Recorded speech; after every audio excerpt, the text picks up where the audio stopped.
Kanepi noortekeskus tähistab tänavu oma 8. sünnipäeva. Lisaks sünnipäeva tähistamisele autasustatakse ka tublimaid. Kohale on tulnud noori nii Kanepist kui ka kaugemalt. Täna on meil külas kuulsad Kanepi noortekeskuse staarid, kes räägivad teile oma tegemistest. Kavas on tantsu, tralli ja natuke pulli. Kas ka sina aitasid sünnipäevapidu korraldada? Jaa. Millega sa aitasid? Me lõikasime tähti välja, puhkusime õhupalle ja üldse panime toole paika. Kas sa osaled igal noortekeskuse üritusel?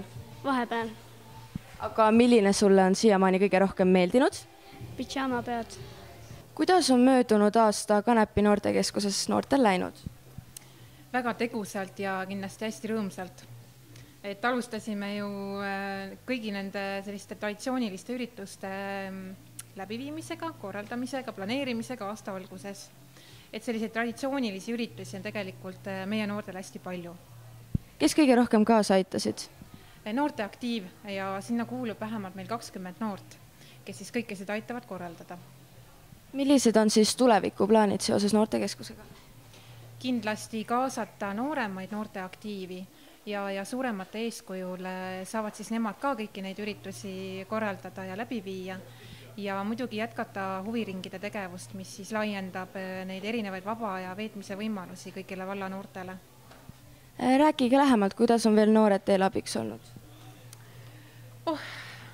Ütleme nii, et ega ma väga palju polegi pidanud siin pingutama, et nemad on nii tublid, et saavad ise kõigega hakkama, et pigem võib-olla sellised tehnilised probleemid, millega ma ise nagu nõustan ja aitan neid, et ma meeletult kiidan neid noori, et nad mul olemas on. Kuidas teie sünnipäevapidu on üles ehitatud? Kuigi meil on tegelikult 14. oktoober sünnipäev, siis me alati peame seda tunnustusüritusel.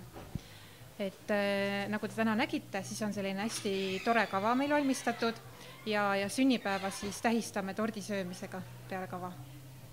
Tantsiti, lauldi, tänati, endiselt mängitakse. Kohtume järgmisel aastal.